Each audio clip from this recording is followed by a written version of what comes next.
आइए आज हम पढ़ेंगे पॉली के अपवर्जन सिद्धांत के बारे में। याद रखिए, यदि आप पॉली के अपवर्जन सिद्धांत को पढ़ रहे हैं तो हम ये मानकर चलते हैं कि इससे पहले जो नियम आते हैं जैसे अबबाउ का नियम और हुंड के अधिकतम बहुलता का नियम, यदि आप इन नियमों को नहीं जानते हैं तो आप पॉली के अपवर्जन सिद्धांत को नहीं समझ पाएंगे। इसके लिए एक और चीज आवश्यक होता है, क्वांटम संख्या। जी हाँ, चारों क्वांटम संख्या के बारे में जानना बहुत ही जरूरी है, तभी आप पॉली के अपवर्जन सिद्धांत को समझ सकते हैं। जैसे कुछ बेसिक चीजें मैं आपको बता दूं, हुंड के अधिकतम बहुलता का नियम क्या कहता है।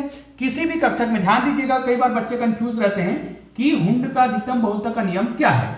जैसे किसी कक्षक में आप इलेक्ट्रॉनों को प्रवेश कराते हैं, ठीक है, तो उसमें इलेक्ट्रॉनों के प्रवेश करने का जो क्रम होता है, ध्यान दीजिएगा, यहां पर मैं सिंपल सा उदाहरण बता रहा हूं, 1s 2s और यहां पर 2p, बस इतने में ही मैं आपको समझाने का प्रयास करता हूं। ठीक है, अगर हम अधिकतम परमाणुओं की संख्या की बात करें, इलेक्ट्रॉनों की संख्या की बात करें, जैसे यहां पर मैं ले लेता हूं ऑक्सीजन, और ऑक्सीजन में कितने होते हैं 8, हमें 8 इलेक्ट्रॉन को इसमें प्रवेश कराना है।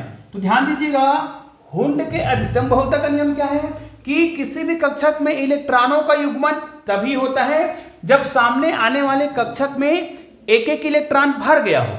मतलब सामने अगर जगह खाली नहीं है तभी हम क्या करेंगे, इलेक्ट्रॉनों का युग्मन करेंगे, मतलब जोड़ा करेंगे।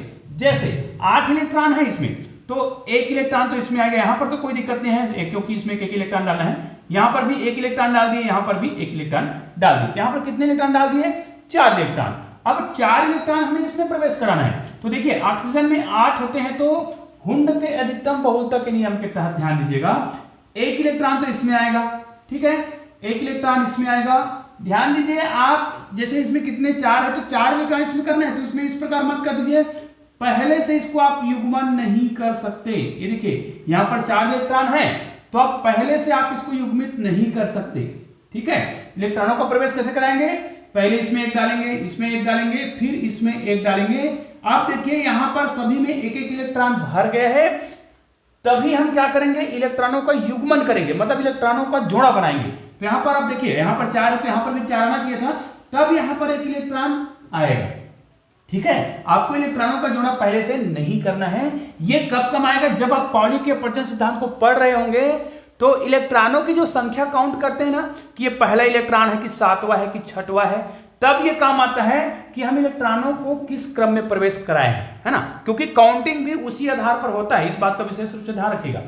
जैसे यहां पर देखिए, अगर ये 7 का होता है ना, अगर मैं इसको नाइट्रोजन का करता, नाइट्रोजन का 7 होता है, तो 7 के लिए देखिए यहां पर कितना इलेक्ट्रॉन हो गया, यहां पर तो 4 हो गया है, तो यहां पर 5, 6 और 7 ऐसा नहीं करते, क्योंकि इसीलिए देखो, आप 7 इलेक्ट्रॉन तो यहां तक कर सकते हैं, लेकिन नियम ऐसा नहीं है। जब तक सामने वाला जगह खाली है, इसमें आपने एक भी इलेक्ट्रॉन नहीं भरा है, तो कम से कम आपको एक एक इलेक्ट्रॉन भरना है। कब तक भरना है, जब तक सामने वाला कक्षक क्या होता है, खाली होता है, जिनके ऊर्जा स्तर समान है। जैसे पी कक्षक के ही तीनों अभी सामने वाले क्या है, खाली है, तो एक इसमें जाएगा, एक तो इसमें गया, एक इसमें गया, 7 इलेक्ट्रॉन है, 4 हो गया, और एक इसमें जाएगा, मतलब तीनों में एक एक भर गया। हाँ, इसके बाद अधिक होता तब हम इसमें एक डालते हैं, जैसे हमने ऑक्सीजन में किया।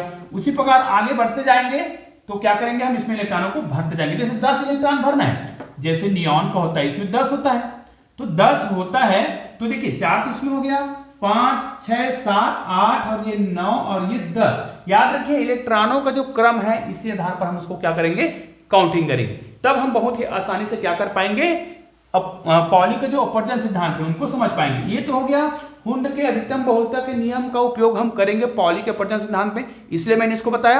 अब अबबाउ नियम को तो आप जानते ही हैं, और नहीं जानते हैं तो ऊपर आई बटन में आपको उस वीडियो का लिंक मिल जाएगा, उसको आप क्लिक कीजिएगा और देखिएगा। ठीक है, हाँ, इस वीडियो के डिस्क्रिप्शन बॉक्स में बहुत सारे वीडियो के लिंक मिलेंगे जो बेसिक है, मतलब केमिस्ट्री को समझना है तो बेसिक जानकारी है, उस वीडियो को जरूर देखिएगा, बहुत आसानी से आपको समझ आएगा। ठीक है, और चैनल को अगर आपने सब्सक्राइब नहीं किया तो चैनल को सब्सक्राइब करके बेल आइकन को प्रेस कर दीजिएगा और ऑल को टच कर दीजिएगा, ताकि आपको ऐसे ही बेहतरीन वीडियो का नोटिफिकेशन मिलता रहे।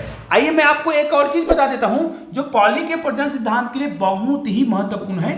वो क्या होता है कि आप जो कक्षक होते हैं, जैसे एस, पी, डी और ये एफ, ये जो कक्षक है, सबसेट जिसको बोलते हो, इनका जो द्विगुणित क्वांटम संख्या का मान जो है फिक्स होता है ना, और इसको एल से दर्शाते हैं, और इनका मान याद होना बहुत जरूरी है। जैसे एस के लिए द्विगुणित क्वांटम संख्या का मान कितना होता है, 0, मैं उसके संकेत की बात कर रहा हूं, है ना। एस को 0 से दर्शाते हैं, पी को 1 से दर्शाते हैं, डी को 2 से दर्शाते हैं और एफ को किससे दर्शाते हैं, 3 से दर्शाते हैं। ये आपको हमेशा याद रखना है, ये द्विवंशी क्वांटम संख्या का मान है, ठीक है। अब एक और चीज है, सभी प्रकार के क्वांटम संख्याओं के लिए आप इनके अलग अलग उनके मान निकालते हैं। द्विवंशी क्वांटम संख्या का मान कितना होता है ना। m का मान कितना होता है, m मतलब मैग्नेटिक क्वांटम संख्या, स्पिन क्वांटम संख्या का मान कितना होता है। तो ये सब हम आपको जब अभी पॉली का अपवर्जन सिद्धांत पढ़ेंगे तो उसमें आप बारीकी से समझ जाएंगे कि उसका मान कैसे होता है, ठीक है। तो आइए इसको हम देखते हैं। अब कोई उदाहरण पढ़ लेते हैं। अब हम बेसिक मतलब मेन चीज पर आते हैं कि पॉली का अपवर्जन सिद्धांत है क्या। तो देखिए, पॉली का अपवर्जन सिद्धांत वह है जिसमें एक ही परमाणु, ध्यान दीजिएगा, यहां पर बच्चे कई बार कंफ्यूज रहते हैं कि अलग अलग 2 परमाणु ले लेते हैं, उनके 2 इलेक्ट्रॉन ले लेते हैं। नहीं, आपको एक ही तत्व लेना है, मतलब एक ही परमाणु लेना है, उसी तत्व के 2 इलेक्ट्रॉन लेने हैं भाई। मतलब पॉली का अपवर्जन सिद्धांत यह कहता है कि कोई भी एक ही तत्व के 2 इलेक्ट्रॉनों के लिए जो चारों क्वांटम संख्या के जो मान है वो बराबर नहीं हो सकता।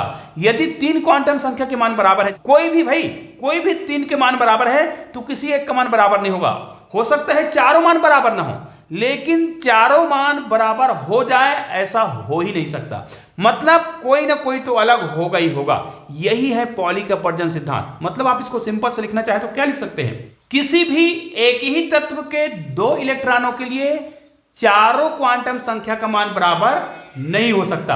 अभी चारों क्वांटम संख्या के बारे में भी आप जानते हैं, जैसे मुख्य क्वांटम संख्या को हम n से दर्शाते हैं, द्विवंशी क्वांटम संख्या को a से दर्शाते हैं और मैग्नेटिक क्वांटम संख्या को m से, और जो स्पिन क्वांटम संख्या है इसको a से दर्शाते हैं। तो ये चारों के मान जो है बराबर नहीं होगा। यही है पॉली का अपवर्जन सिद्धांत। तो आइए कुछ उदाहरण के माध्यम से हम इनको समझने का प्रयास करते हैं। जैसे मैं सिंपल सा उदाहरण ले लेता हूं, जैसे सोडियम का होता है 11। इसका सिंपल सा इलेक्ट्रॉनिक विन्यास आप अबाव नियम के तहत जानते होंगे कि पॉली का अपवर्जन सिद्धांत पढ़ने के लिए आपको अबाव नियम पता होना चाहिए और हुंड का नियम। तो हम जानते हैं कि इसमें इलेक्ट्रॉनिक विन्यास कैसे करते हैं, 1s2, 2s2, फिर 2p6। उसके बाद देखो 6 4 10 तो हो गया, इसमें 11 है तो 3s में 1 इलेक्ट्रॉन और जाएगा। अब इसका हमें इलेक्ट्रॉनिक विन्यास तो कर लिए हैं, लेकिन इनका हमें इस प्रकार क्या करना है, कक्षकों में इलेक्ट्रॉनिक विन्यास करना जरूरी होता है, क्योंकि हम जान पाते हैं कि कौन सा इलेक्ट्रॉन कहां पे प्रवेश कर पा रहा है, ठीक है। अब पॉली के अपवर्जन सिद्धांत के लिए एक चीज आवश्यक है कि इनको हम इस प्रकार कक्षकों में प्रवेश कराएं, ठीक है, तभी तो हम किसी कक्षक को गिन पाएंगे, ठीक है। थोड़ा छोटा सा होगा ये, क्योंकि ये s होगा 3s। अब देखिए, मान ले जाए मुझे इन्हीं में किसके लिए, मान लीजिए 7वें इलेक्ट्रॉन के लिए मैं क्या करना चाहता हूं, इनको सिद्ध करना चाहता हूं। 7वें और 2 इलेक्ट्रॉन लेना पड़ेगा भाई, 7वें एवं 10वें इलेक्ट्रॉन, ठीक है। कई बार बच्चे क्या करते हैं, 2 अलग अलग तत्वों के अलग अलग इलेक्ट्रॉन ले लेते हैं। ऐसा बिल्कुल भी नहीं करना है, एक ही तत्व के होने चाहिए और वो 2 इलेक्ट्रॉन होने चाहिए। तो हम सोडियम का ही ले रहे हैं, तो सोडियम का 7वां और 10वें इलेक्ट्रॉन के लिए हम इसको क्या करेंगे, पॉली के अपवर्जन सिद्धांत को सिद्ध करेंगे। अब देखिए, इसमें 2 इलेक्ट्रॉन इसमें है, 2 इलेक्ट्रॉन इसमें है। यहां पर तो इलेक्ट्रॉन प्रवेश कराते समय हमें हुंड के नियम की आवश्यकता नहीं होती है, लेकिन जैसे ही इसमें आते हैं, ध्यान दीजिए, यहां पर 6 इलेक्ट्रॉन प्रवेश कराना है, तो यहां पर 4 हो गया है, तो देखिए ये 5 हो गया, और इसको 6 ऐसा नहीं बोलना है। ध्यान दीजिएगा, आपको क्या करना है, पहले एक एक इलेक्ट्रॉन इसमें प्रवेश करा लेना है। जैसे एक इसमें गया तो एक इसमें जाएगा और एक इसमें जाएगा। जब इसमें क्लॉकवाइज हम इलेक्ट्रॉनों को भर लेंगे, है ना, क्लॉकवाइज जिसमें ऊपर की ओर तीर का निशान रहता है, उसके बाद जब ये भर जाए, जिसके ऊर्जा स्तर लगभग समान है ना, तब हम इसमें क्या करेंगे, युग्मन करेंगे। तो देखिए, अब इसके बाद हम क्या कर सकते हैं, इसमें युग्मन कर सकते हैं। यहां पर 1 इलेक्ट्रॉन आएगा, यहां पर 1 और आएगा, यहां पर 1 और आएगा। अब देखिए 6 इसमें डाल दिए, 1 इलेक्ट्रॉन इसमें जा रहा है, तो ये हो गया क्लॉकवाइज। अब देखिए, इसमें इलेक्ट्रॉनों को काउंटिंग कैसे करते हैं, इसी प्रकार गिनना पड़ेगा, 1 2 3 4 5 6 7। उसके बाद जब ये गिन लेंगे, उसके बाद ये 8 9 और 10 गिनेंगे, फिर ये 11 गिनेंगे, ठीक है। अब इसको भी नामकरण कर देते हैं, तो 1s हो गया, है ना, 1s, हाँ ये 1s है। इसको हम लिख देते हैं 1s, ये काम आएगा। इसको लिखेंगे 2s, इसको लिखेंगे 2p और इसको लिखेंगे 3s, ठीक है। अब इन्हीं के लिए हमें n, l, m और s के मान निकालने हैं। तो यहां पर देखिए, पहले हमें s के लिए, n के लिए, फिर l, m और s। तो पहले हमें यहां पर सातवें इलेक्ट्रॉन के लिए ये चारों मान निकालने हैं। अब यहां पर देखिए सातवां इलेक्ट्रॉन कौन सा है, तो यहां पर देखिए ये पहला इलेक्ट्रॉन है, दूसरा, तीसरा, चौथा, पांचवा, छठवां, सातवां, आठवां, नौवां, दसवां, ऐसा नहीं गिनना है। यहां तक तो सही है क्योंकि 1 2 3 4 ठीक है, लेकिन पांचवा ये है, लेकिन छठवां ये नहीं है, 5, ये 6 है और ये 7 है, क्योंकि हुंड का नियम कहता है ना कि एक एक इलेक्ट्रॉन पहले प्रवेश कराएं, तो हमको एक एक इलेक्ट्रॉन को पहले गिनना है, मतलब हमें क्लॉकवाइज जो होता है उसको पहले गिनना है। तो ये 4 ही हो गया, 5, 6 और 7। मैं यहां पर इसको अलग कलर में कर देता हूं, ये हमारा सातवां इलेक्ट्रॉन होगा।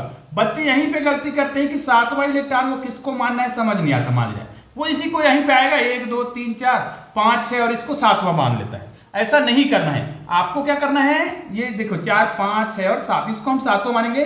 तो इन्हीं के लिए हमें पहले चारों मान निकालने हैं, चारों क्वांटम संख्या के मान, जो n l m और s के जो मान होते हैं, ठीक है। अब देखिए इसके मान निकालने के लिए सबसे पहले आपको क्या निकालना है, n का मान निकालना है। और ये जो n होता है मुख्य क्वांटम संख्या, तो ये कौन से मुख्य कक्षा में प्रवेश कर रहा है, ये लिखा है n, यही n का मान होता है दूसरा। तो यहां पर आप सिंपल सा 2 लिख दीजिएगा। l का मान कितना होता है ना, p के लिए, ये p कक्षक है भाई, है ना, p के लिए n का मान, l का मान कितना होता है, तो मैंने बताया था यहां पर 3 चीजें हम लिखते हैं, 3-4 चीजें, जैसे s p d और f, ये मैंने आपको बताया नहीं था कि इसके लिए l के जो मान होता है 0 होता है, s के लिए, p के लिए 1 होता है, d के लिए 2 होता है और f के लिए 3 होता है। ये द्विगुणित क्वांटम संख्या होता है। तो ये देखिए ये जो इलेक्ट्रॉन है कौन से कक्षक में प्रवेश कर रहा है, p कक्षक में। अब p कक्षक के कोई भी भाग, इनके 3 भाग होते हैं, यहां पर मैं लिख देता हूं, इसको हम बोलते हैं px py और इसको pz बोलते हैं, ठीक है। ये हो गया px py pz और ये 2p तो था ही। अब ध्यान दीजिए यहां पर जो p का जो इलेक्ट्रॉन है वो किसमें प्रवेश कर रहा है, pz में कर रहा है। अब ये तो पता है कि p के लिए मान कितना होता है, 1 होता है, तो l के लिए p का मान तो हमने 1 लिख दिया। अब m का मान निकालना है, तो m का मान क्या है जी, m का इलेक्ट्रॉन, m का मान कैसे मानते हैं, यहां पर देखिए इसको 0 माना जाता है, इसको -1 मानते हैं और इसको +1 मानते हैं। मतलब जो ये इलेक्ट्रॉन है किसमें प्रवेश कर रहा है, 1 2 3 px py और pz किसमें प्रवेश कर रहा है, pz, और pz के लिए यहां पर मान कितना है, +1 होता है, ठीक है। तो यहां पर आ जाएगा +1। आप यहां पर s का मान देखेंगे, s मतलब यहां पर स्पिन क्वांटम संख्या, तो स्पिन क्वांटम संख्या के केवल 2 ही मान होते हैं, s के 2 ही मान होते हैं, 1 + 1/2 और एक होता है -1/2। ये क्लॉकवाइज के लिए होता है और ये एंटी क्लॉकवाइज के लिए होता है। तो हमारा इलेक्ट्रॉन जो है किस प्रकार का है, देखिए क्लॉकवाइज है, मतलब +1/2। तो ये हो गया हमारा +1/2, खत्म कहानी। अब इसी चीज को हमें ये 10वें इलेक्ट्रॉन के लिए करना है भाई, तो 10वें इलेक्ट्रॉन के लिए आपको करना है, तो वो 10वां इलेक्ट्रॉन कौन सा है, तो ध्यान दीजिए हमने 7वां इलेक्ट्रॉन इसको माना था ना, तो देखिए 8 9 और ये 10, यही 10वां इलेक्ट्रॉन है। मतलब ये जो दिख रहा है, नीचे कर देंगे इसको ऐसे, ये जो दिख रहा है मोटा अक्षर में कर देता हूं इसको, ये जो हमें दिख रहा है यही क्या है, ये 10वां इलेक्ट्रॉन है। अब 10वें इलेक्ट्रॉन, मैंने कहा ना चारों क्वांटम संख्या का मान बराबर नहीं होने चाहिए, कोई ना कोई एक जो है अलग होना चाहिए। तब देखिए इनके लिए भी देखिए n का मान इनके लिए भी 2p में ही जा रहा था, ये 2 में जा रहा था, तो इसके लिए भी क्या होगा, n का जो मान है यहाँ पर n l m और s, इसके लिए n का मान 2 ही आएगा। l का मान चूंकि p कक्षक में जा रहा है इसलिए इसका मान एक ही आएगा। m इलेक्ट्रॉन किस कक्षक में, pz में ही जा रहा है, मतलब इसी में जा रहा है, इस वाले में ही जा रहा है, तो इसके लिए +1 ही होता है, तो यहाँ पर भी क्या आ जाएगा, +1।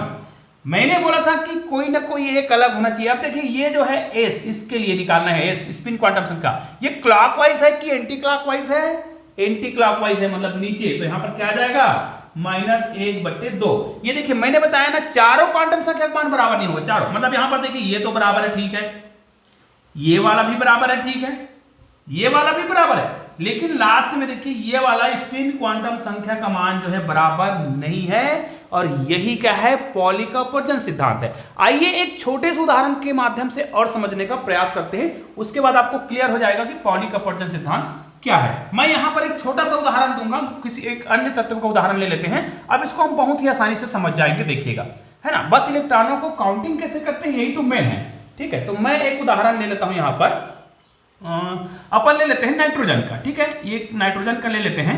अब नाइट्रोजन का अपन इलेक्ट्रॉनिक विन्यास कर लेंगे, तो यहाँ पर क्या हो जाएगा, 1s2 2s2 और 2p, यहाँ पर कितना होगा, 4 तो ये हो गया है, यहाँ पर 3 होगा, है ना, बस क्योंकि 7 लाना है। तो यहाँ पर देखिए यहाँ पर 2 इलेक्ट्रॉन इसमें डाल देंगे 2 इलेक्ट्रॉन इसमें डाल देंगे और 3 इलेक्ट्रॉन इसमें डालेंगे,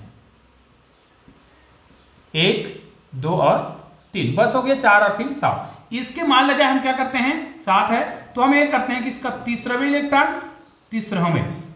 तीसरा इलेक्ट्रॉन और हम मान लेते हैं लास्ट इलेक्ट्रॉन के 6वें इलेक्ट्रॉन कर देते हैं। चलो तीसरावें और 6वें इलेक्ट्रॉन के लिए हमें क्या करना है, पॉली के अपवर्जन सिद्धांत को प्रूफ करना है। तो देखिए यहां पर n का मान निकालेंगे, l का मान निकालेंगे, m का मान निकालेंगे और s का मान निकालेंगे, तो आप बहुत आसानी से इसके मान को निकाल सकते हैं। अब देखिए तीसरा इलेक्ट्रॉन, तो 1 2 और 3 ये तीसरा इलेक्ट्रॉन है भाई, बस आपको काउंटिंग करने आना चाहिए कि तीसरा इलेक्ट्रॉन कौन सा है। ये हमारा तीसरा इलेक्ट्रॉन हो गया, ठीक है। तो तीसरे इलेक्ट्रॉन के लिए ध्यान दीजिएगा, यहां पर हमें निकालना होगा इसके मान इनके।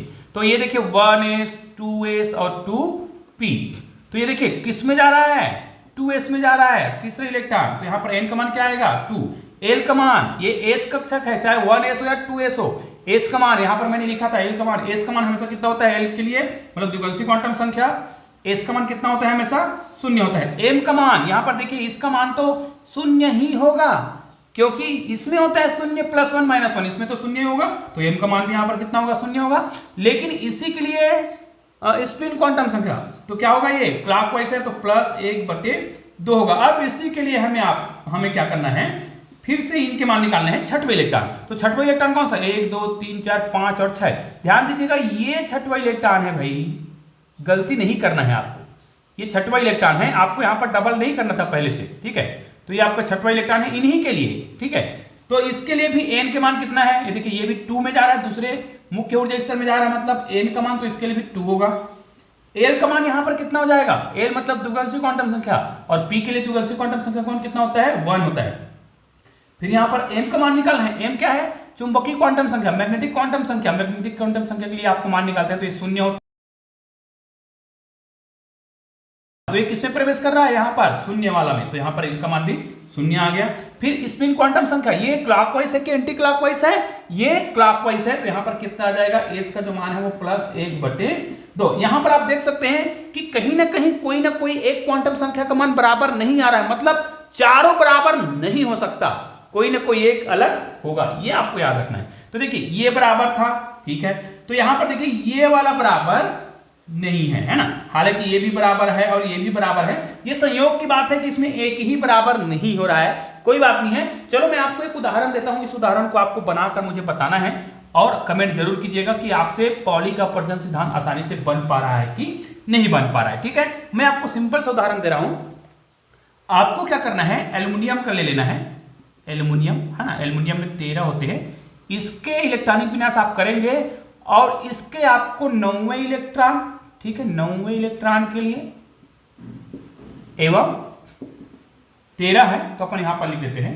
12वें इलेक्ट्रॉन, 13वें और 12वें इलेक्ट्रॉन के लिए आपको क्या करना है, इसके पॉली के अपवर्जन सिद्धांत को क्या करना है, प्रूफ करना है। तो उम्मीद है यह वीडियो और यह नियम आपको बहुत आसानी से समझ आया होगा, इसलिए आप इस वीडियो को निश्चित रूप से अपने दोस्तों को शेयर जरूर कीजिएगा। और हाँ, अगर ऐसे ही शानदार वीडियो देखना है तो बगल में 2 वीडियो दिखाई दे रहे हैं, उसको जरूर क्लिक कीजिएगा और देखिएगा। और चैनल को सब्सक्राइब नहीं किए हैं तो नीचे में आपको लोगो दिखाई दे रहा है, उसको क्लिक करके चैनल को सब्सक्राइब कर दीजिएगा। तो मिलते हैं ऐसे ही बेहतरीन वीडियो के साथ, तब तक के लिए जय हिंद जय भारत।